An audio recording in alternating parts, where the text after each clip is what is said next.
time travel back to the year 2006. Now I realize the majority of you in here were not born in 2006. But I was 36, 37 years old, and my wife asked me to go on a youth retreat with her. She was a youth group leader at church, and she asked me to join her on this retreat. She said, I could do security. It'd be fun, she said. So I joined her, and the theme that year, no kidding, was worst case scenario for that youth retreat. And it was a worst case scenario for me because I was an atheist. I didn't believe in God. I thought it was all a made-up story. We fast forward 1 year, 2007. These are my kids. I have a boy and a girl, Wim and Nicole. They're twins. They were 6 years old at this time. Now, I've been going to church for a few years with my wife to support her. I didn't believe in it. I still thought it was made up, but I didn't want to support her. Plus, the adults and the moms and dads in this room will get this. They had free child care, so we got a break with the kids. There's another reason to go to church. But it was at this time, when they were about 6 years old, that I realized that I had a problem. I had to teach them right from wrong. I had to teach them good morals. And here's the problem. We're going to turn the clock back. We're going to go back to 1989. That's me. Here's some truth. I'm not a good role model. I used alcohol. I used drugs. I used girls. So what am I going to do? I can't say, do as I say, not as I did. That's a hypocrite. I don't want to be that. Well, I've been going to church now for a few years. When I did listen, which wasn't that often, but there were times when I listened, and it seemed to me that this Christianity thing, this Jesus guy, did have a moral system. And if it was in fact true that he was God, sorry for that. If it was in fact true that he was God, then it would be an objective standard. And not just someone's opinion. And there's lots of opinions out there. My name's Rick Allen. I am a computer architect. I work for Best Buy in the cities. And I have some former hobbies that I like to share. I was a firefighter for many years, an EMT, all volunteer work, and a reserve sheriff deputy. And that last one in particular, you're going to see some law enforcement analogies, because as I was going through my journey, those law enforcement analogies really resonated with me. As a skeptic, I questioned everything. And so as I thought about looking at Jesus, it's going to be with a skeptical mind, because that's what I have. And I realized that while I questioned almost everything as a skeptic, I never questioned what I believed. I never questioned my atheism. And that's what took me on a multi-year journey. And I looked at the evidence, and no surprise, I ended up believing in God and becoming a Christian. But I'm going to explain why tonight and give you a little sampling of that. My journey started with, is there a God? If there's no God, there's no reason to look at any religion. So why waste my time there? So that's where I started. What was the evidence for or against a God? This is the evidence that I found. We're going to go into a little bit of it shortly. But this evidence, design in the world, design in life, supernatural, the fact that something's wrong, evil and suffering, that's all evidence. In other words, that's what we can see. That's what we can read about. That's our reality. And that evidence needs an explanation. And there's two explanations for it. Either based on that evidence, nature, materials is the best explanation for it, or God is the best explanation for it. Now here's the thing to really pay attention to. It's the same evidence. It's just different explanations for that same evidence. It's much like a court of law. We have a crime that happens. We have evidence. DNA, fingerprints, footprints, whatever it might be. And in a court of law, we have two sides, a prosecutor and a defense attorney. And they both argue and say, based on that evidence, the best explanation, it was a murder or was an accident. And guess who gets to decide the best explanation? The jury. The juror, in this case, is you. It's me. You can look at the evidence. You can make a decision. You can listen, you can watch, you can read one side, which is there's a God. And the experts looking at the evidence and giving their explanation say a God exists. And the other side, there's plenty of those out there too, the atheist side. The biggest lesson I learned going through this is if you believe in one set of beliefs, right? If you're a skeptic in one set of beliefs, you're a believer in another set of beliefs, even if you don't think of it that way. Today, what I want to cover, the title, Science Says What? We're going to talk about what science says in the design of life and the design of the world. And how in the last 100 years, scientific discoveries are pointing more towards a God than away from it. And why it convinced me that there's a God. The first section we're going to talk about is a design in life. So let's say that you're getting up in the morning, you're hungry, so you're going to go down. You're going to have a nice big bowl of alphabets. So you get downstairs and you get to the kitchen table. And it turns out that box has been knocked over. And it says, take out the garbage, Mom. What is going to be your explanation for that evidence? Somebody knocked the box over and the letters just moved into that specific space? An earthquake happened and shook it that way? No, you're going to say, I bet Mom wrote out that message. Because messages are the product of an intelligent mind. Enter the DNA molecule. It was discovered in the late 1800s. But the complexity, the structure within it, the code within it, which we're going to look at in a little bit, was only discovered in 1953. That's 70 years ago. And it's an instruction manual for the cells in our body on what to do and how to do it. So let's look at the internal a little bit. Now, I'm not a scientist, so you're going to get a very high-level view. But it's a double helix structure, which means it's a two-sided ladder. And there's steps on that ladder. And each step, each rung on the ladder, is a pair of letters. This is the code that they deciphered in 1954. There's only 4 letters. A's go with T's, C's go with G's. There's 3 billion steps on that ladder. It's a little hard to wrap your head around, so let's talk of an analogy. 3 billion. If you read each letter, 1 per second, get ready, it's going to take you 100 years to read it. There's about 74 trillion bytes of data in the Library of Congress. If that was stored in the DNA molecule, it would be the size of a poppy seed, and they could do it 6,000 times. All the Facebook data, all the data for Facebook, would be stored in half a poppy seed. That's how the structure, the amount of data this structure can hold.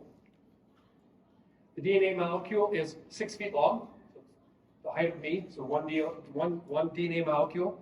It coils up, and it fits within the nucleus of every cell in our body. Now, there's a few cells in our body.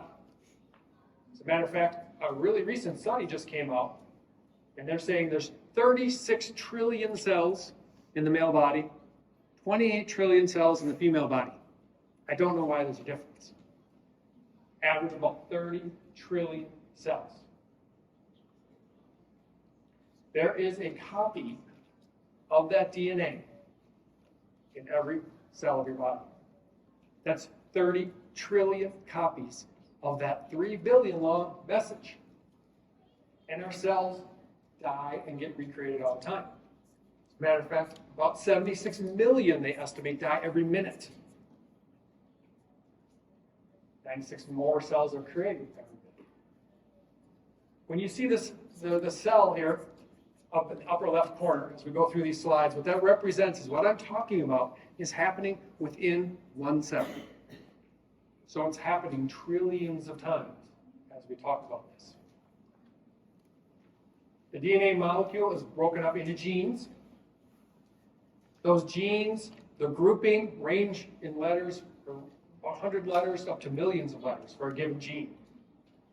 And the code is read vertically 3 letters at a time. Those 3 letters, each 3 letters, stands for one of 20 amino acids. And those amino acids get grouped together to form a protein. Proteins are what do the work in our cells. They estimate anywhere between 20,000 and 400,000 different types of proteins. So that kind of shows you a little bit that science is still working all this stuff out. They don't know how many there are. And what's interesting about a protein is it needs to be the correct 3-dimensional shape to work. About 200 different cell types in our body. This I found really interesting. So I talked about the DNA, it's the instruction manual for the cell, right? Well, every cell, regardless of the type of cell, has the full DNA molecule. But it's like an actor with a script. The cells only read the part that's applicable for them. Bill Gates, founder of Microsoft, he says the DNA is like a computer program, but far, far more advanced than any software ever created. DNA is incredible in its complexity. That's the blueprint. Then there's machines that use that blueprint to do work. First one we're going to talk about is how do proteins get built? That 3-dimensional structure I talked about. There's a machine called the ribosome. This was discovered in 1955, very recent. We're going to look at a quick video, and I'm just going to walk through what it looks like pictorially or graphically of a ribosome building a protein. So it reads those 3-letter codes. It gets the correct amino acid, those 20 amino acids. So it gets the correct one. It chains it together. And then eventually that forms into that 3-dimensional protein. That's a machine. Remember I said the cell in the corner? There's 30 some trillion of these machines in your body right now, working. How about cell division? If they're being replaced all the time, how does the DNA get duplicated? Well, there's another machine we're going to look at in a minute. The DNA molecule can be broken up in half. One half is actually the reverse of the other half. So the reading of the code is actually done vertically. And if you can read one side vertically to get the code, you can read the other side. And you can also build the DNA molecule. And here's a little video of a machine called helicase that does the work of duplicating DNA. Using computer animation based on molecular research, we are now able to see how DNA is actually copied in living cells.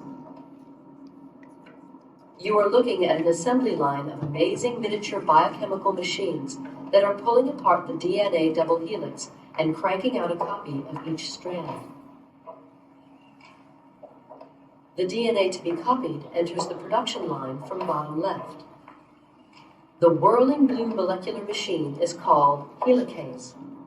It spins the DNA as fast as a jet engine as it unwinds the double helix into 2 strands. One strand is copied continuously and can be seen spooling off to the right. Things are not so simple for the other strand because it must be copied backwards. It is drawn out repeatedly in loops and copied one section at a time. The end result is 2 new DNA molecules. Again, that's happening in every cell of your body. All of our organs, 78 of them. They're literally machines in our body. So what science has found, in the little bit I shared, the DNA, the machines, it shows evidence of design, which would mean an intelligent designer. And atheists, they have to agree it looks designed. Richard Dawkins, very famous atheist, this is what he says. Biology is the study of complicated things that give the appearance of having been designed. Yet the living results of natural selection overwhelmingly impress us with the appearance of design, as if by a master watchmaker, and with the illusion of design and planning. Francis Crick, he was part of the team that deciphered the code in 1953. This is what he says. Biologists must constantly keep in mind that what they see was not designed, but rather evolved. I have something called a smell test, and you all actually probably have that too. If you take a gallon of milk out of the refrigerator and you smell it, whew, that smells bad. You don't have to drink it to know. You already know, right? This is kind of one of those things when I'm going through my journey and I'm learning some of this stuff, I'm like, that doesn't smell right. Why do I have to constantly keep in mind it's not design? Because the evidence points to design. It seems like they're trying to make the evidence fit their theory, right? Rather than saying, what does the evidence actually say? The last part in this section is the origin of life.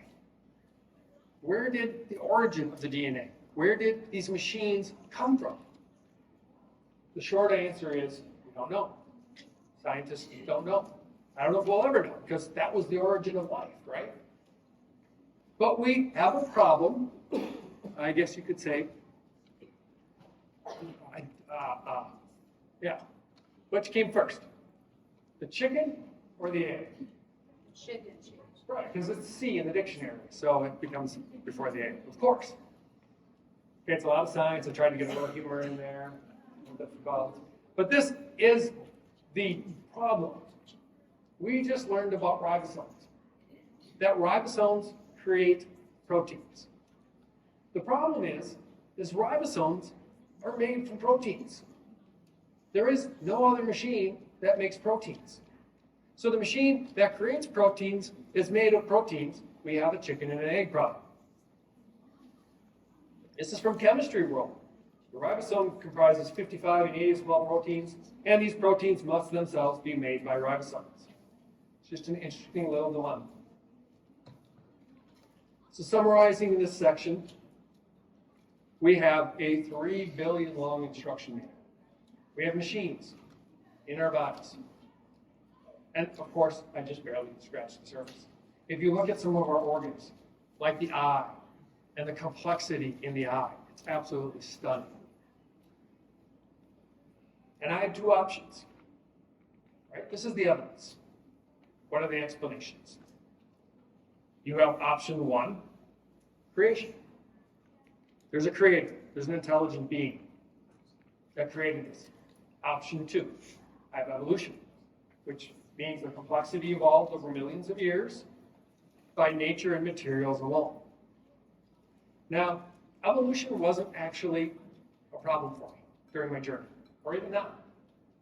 If it's true or not true, it doesn't really matter. I'll tell you why. Because if evolution happened, the vital question is, how did it happen? Either it happened on its own, by chance over millions of years, billions of years, or it was guided by intelligence, and those steps were guided.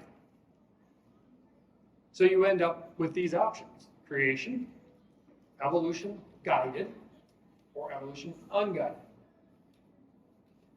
So what did I conclude was the best explanation? It was pretty simple, actually, for me.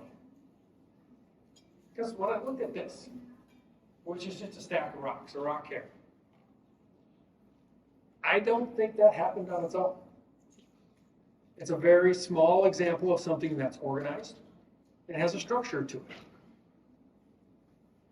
DNA is slightly more organized. Instructions and machines come from a mind with a purpose. Everywhere we see that in the world. Humans, our minds, we can't create joints. We can do artificial joints, but they're not nearly as advanced as the joints we have. They don't last as long. We can't create cameras that are even close to what our eye does. On the evolution side, you have to believe that blind forces with no intelligence created complexity that's greater than anything that we can do by chance. I couldn't do that. And I'm not alone in that decision. This is Antony Flew. When he was alive, he was one of the prominent atheists in the world. In 2004, about 6 years before he died, he acknowledged God's existence. Here's what he said. What I think the DNA material has done is that it is shown by the almost unbelievable complexity of the arrangements which are needed to produce life, that intelligence must have been involved in getting these diverse elements to work together. Now I'm a skeptic. He's getting close to death. He's playing it safe. I'm going to believe, that way I'll go to heaven if there is one. Well, that's not actually true, because he didn't become a Christian. He didn't end up believing in an afterlife. He just started believing in a God, in a creator. And the reason? Science had advanced. And he had to go where the evidence led him. Our next line we're going to talk about is a design in the world. First thing, origin of the universe. Now, the belief used to be that the universe was eternal, that it existed forever.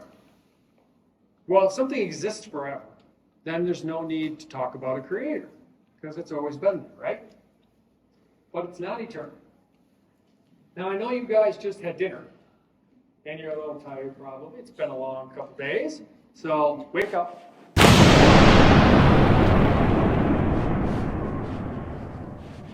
There was a big bang. Everything came into existence at once. It's pretty much undisputed by science now. Let's look at the evidence and why they think it. And by the way, if there's a big bang, there's no eternal universe. Big Bang created the universe. Something came from nothing. When we see something, like we just talked about in the DNA stuff, when we see something, we think somebody must have done that. 1914, they found redshift light. So what is that? I'll do my best to explain it. Our eyes and the colors that they see are based on the wavelength of the light. So if light is compressed, the wavelengths are compressed, like that top line there, we're going to see blue and purples. If the wavelength of the light is longer, spread out, we're going to see red. That's the way our eyes work. And if the universe is expanding outwards, which is what the evidence is showing, the light from stars and planets is moving away from us. And as it moves away from us, that light stretches. And so our eyes perceive it as red. And the reason it shows a big bang is because all the stars out there, as they look, are all in the red shift. There's no other color. So that's moving away from us. Vestos Slifer. After 10 years of research, he found areas that he said had a red shift. He was the first one to kind of bring this up. And he presented his findings, and there was somebody in the audience that you may recognize his name, Edwin Hubble. He ended up using something called the Hooker telescope. This was before the Hubble telescope. And he was able to prove what Vestos saw was actually distant galaxies. And not only were they moving away, but he was able to prove that the speed they're moving away increases the further away from us they are, spreading out. 1964, we're getting more current. They found background radiation. This is the heat that's left over from the Big Bang. And it's coming from all directions in space. Again, evidence that things are moving outwards. And it was at this time, 64, that almost all scientists gave up the eternal universe theory and said, the evidence is pointing to the Big Bang. In 2014, really recent, gravitational waves. This is the aftershock of the Big Bang. So you know you have earthquakes, and after earthquakes, there's aftershocks.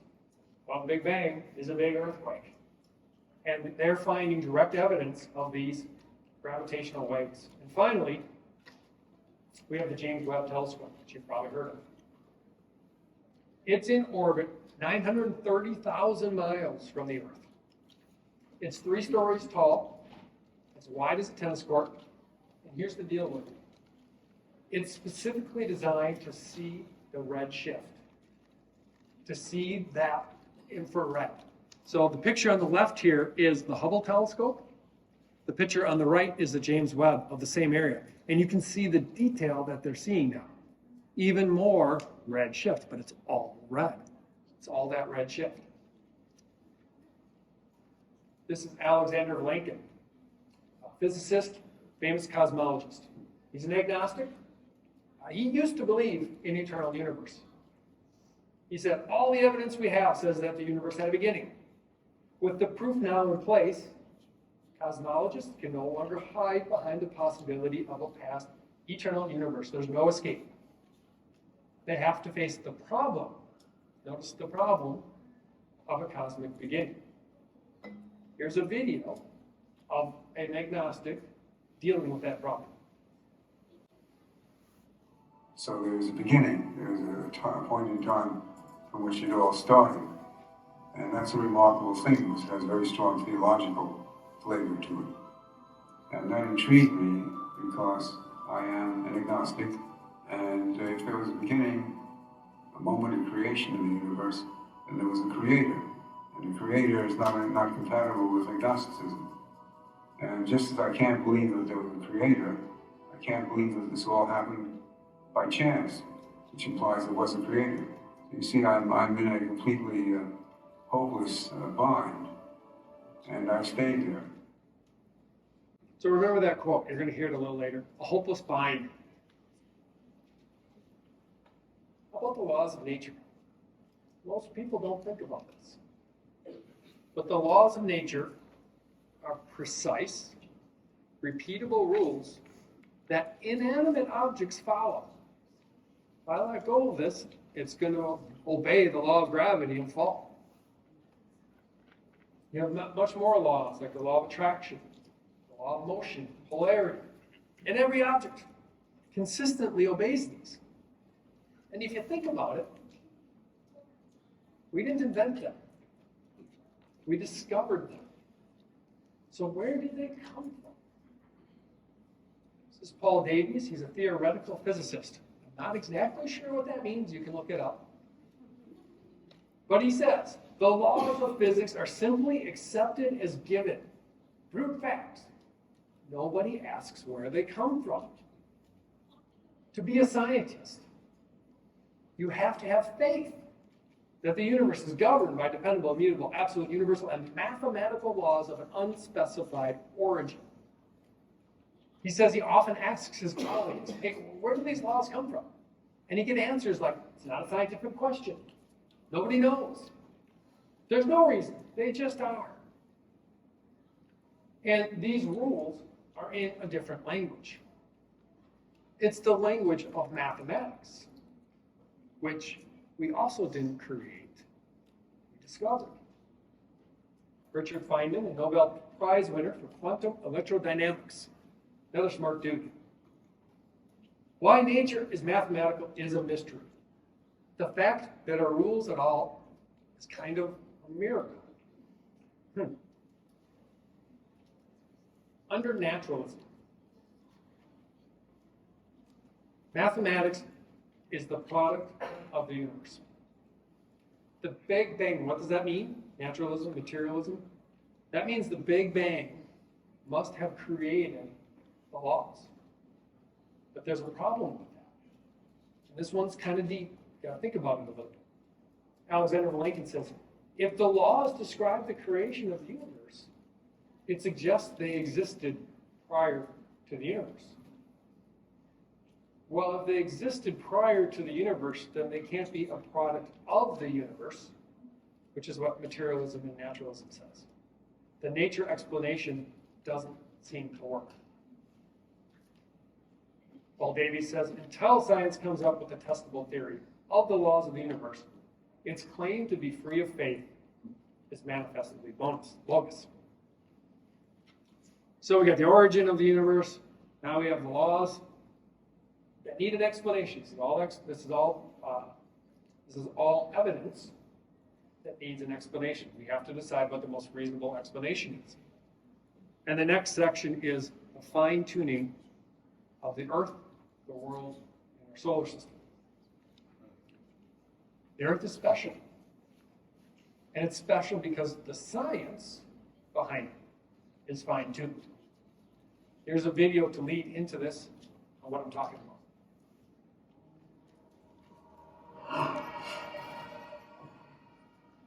From galaxies and stars, down to atoms and subatomic particles, the very structure of our universe is determined by these numbers.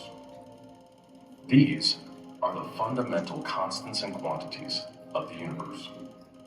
Scientists have come to the shocking realization that each of these numbers has been carefully dialed to an astonishingly precise value, a value that falls within an exceedingly narrow, life-permitting range. If any one of these numbers were altered by even a hair's breadth, no physical, interactive life of any kind could exist anywhere. There'd be no stars, no life, no planets, no chemistry. So let's look at an example, help it make it more tangible. We got gravity. I talked about gravity earlier. Let's look at gravity a little closer. It's the super glue of the universe. What holds everything together. It's science. We can measure it. We can observe it. Now, interestingly, scientists don't really know what it is. Interesting engineering says the more we learn about it, the less it seems to make sense. In fact, it's one of the most least understood of all the forces of nature. His motto says a force that has perplexed physicists for centuries. And it's actually one of the weakest forces of physics. It's substantially weaker than the magnets on a fridge, which is kind of weird. But what you're feeling and how it works is all the gravitational forces of every atom combined. And it's fine-tuned. So what does that mean? If it's stronger or weaker by a certain amount, it's not going to work like it does. And then the universe would not stay together. It just won't work. We're all familiar, I think, most of you, with the radio station 98.5. If you tune to 98.5, you get music. Great. But if you were to go down 98.4, it would start to distort. It wouldn't work so well. Same thing if you went to 98.6. It also wouldn't work so well. So what we can say is that this radio station is fine-tuned 10 to the first power, 1 decimal place. Up or down 1, it doesn't work like it's supposed to. Science tells us that gravity is fine-tuned 10 to the 60th power. That's another one, okay? I'm going to have to give you some analogies. I know, what? 10 to the 60th, that's just a really big number, right? Yeah. It'd be really hard to change your dial. But a better analogy If a friend bet you, I can roll this dice 3 times in a row and get the number 1, would you take a bet like that? I probably would. If he said I can do that 3 times, I don't think you can. Let's give it a try. Well, what if that same friend said, I can do it 80 times in a row? What would you say? No, you cheated. It's a loaded dice. That can't happen by chance. That is the equivalent of 10 to the 60th. It's rolling the dice 80 times in a row. That's the probability of gravity being the right value. I know you can't read this. It's part of the point. These are things that are fine-tuned in our universe, in our solar system, on Earth. And the amount of them is staggering. And it's not winning the lottery. That's one way to think about it. It's the way I thought about it. Well, we just won the lottery. By the way, winning the lottery is 10 to the 11th power. Just to give you an idea. It's winning the lottery for each one of these again and again and again. You have to put them all together. The odds are staggering. Many atheists actually believe this is the best argument there is for God. This is Michael Shermer. He's an atheist, a strong atheist, but he's very open, he's very honest. I like him. He's the founder of Skeptics magazine, it's called. Lee Strobel interviewed him, and he asked him, what about the fine-tuning of the universe? It's a good argument, Shermer conceded. But he said, well, look, what if there are multiple universes? So he's appealing to something called the multiverse theory. But first of all, the fact that there's another theory shows that there's evidence that needs an explanation. The multiverse theory is that there's zillions of universes out there. And that's why we can be the lucky one, because there's so many out there, we just happen to be here to see it. The problem with that theory is there's absolutely no evidence. It's a faith argument. It's a faith argument that they're saying there's other universes that we can't see, we can't touch, and we can't prove scientifically.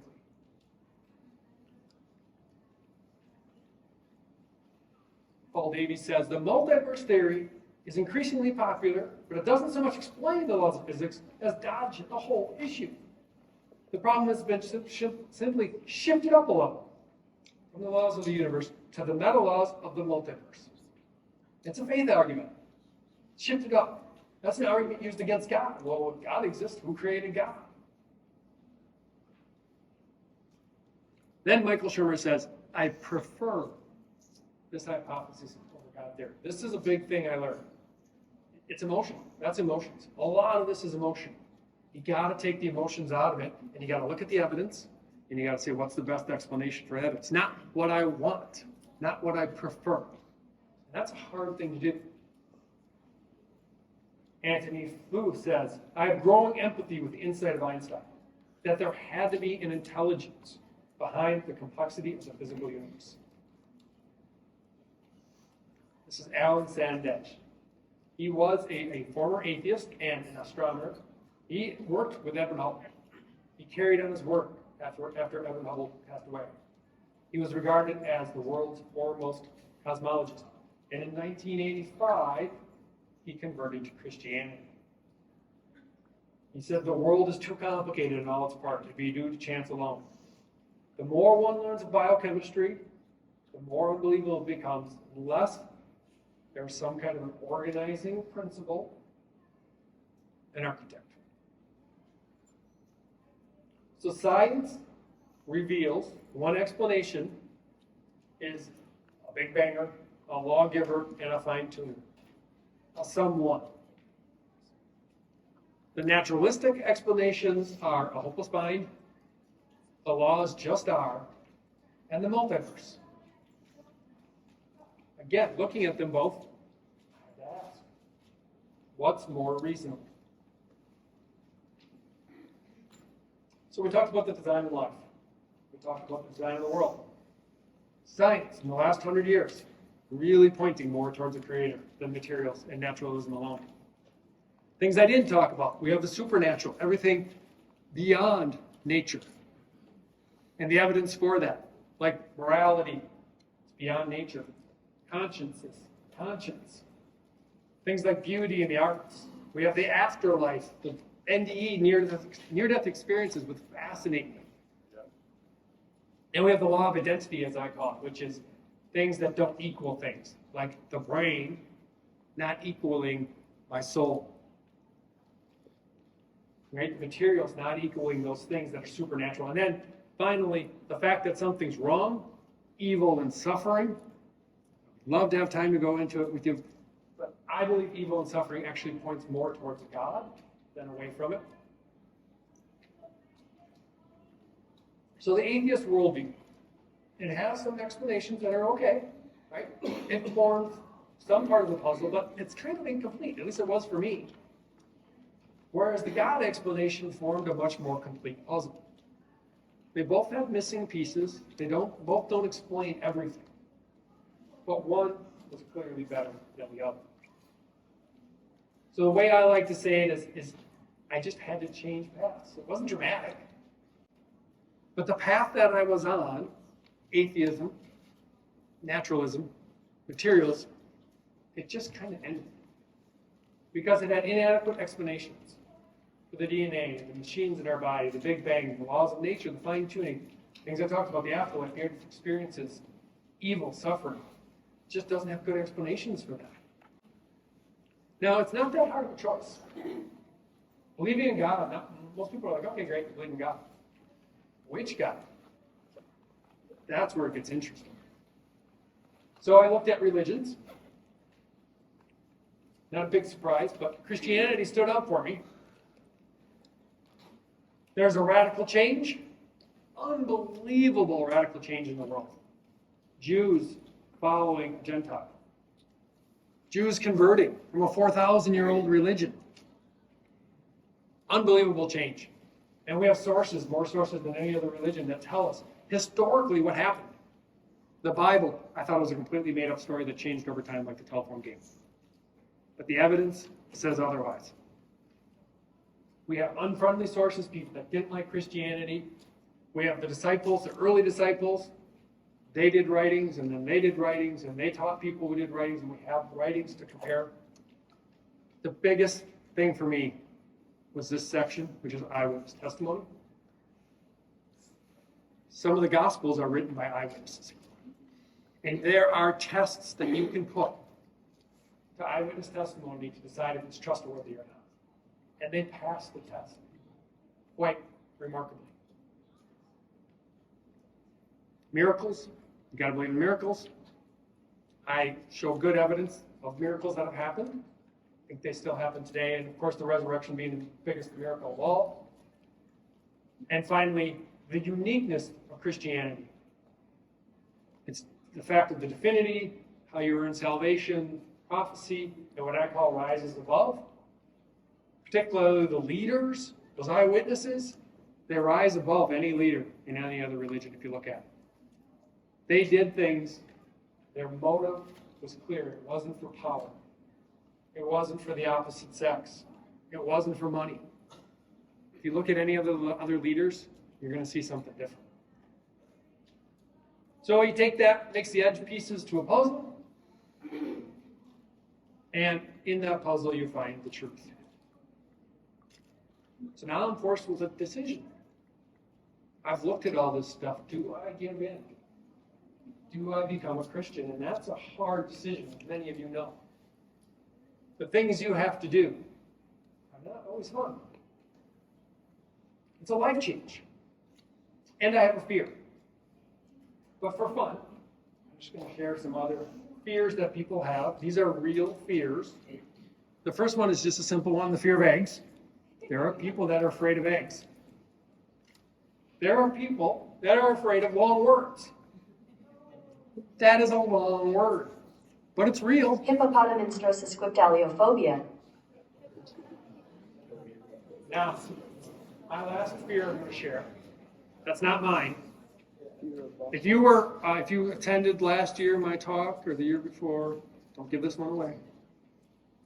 Because there's a fear that somehow some way, this is a real fear, that you're sitting there and right now you are being watched by a duck.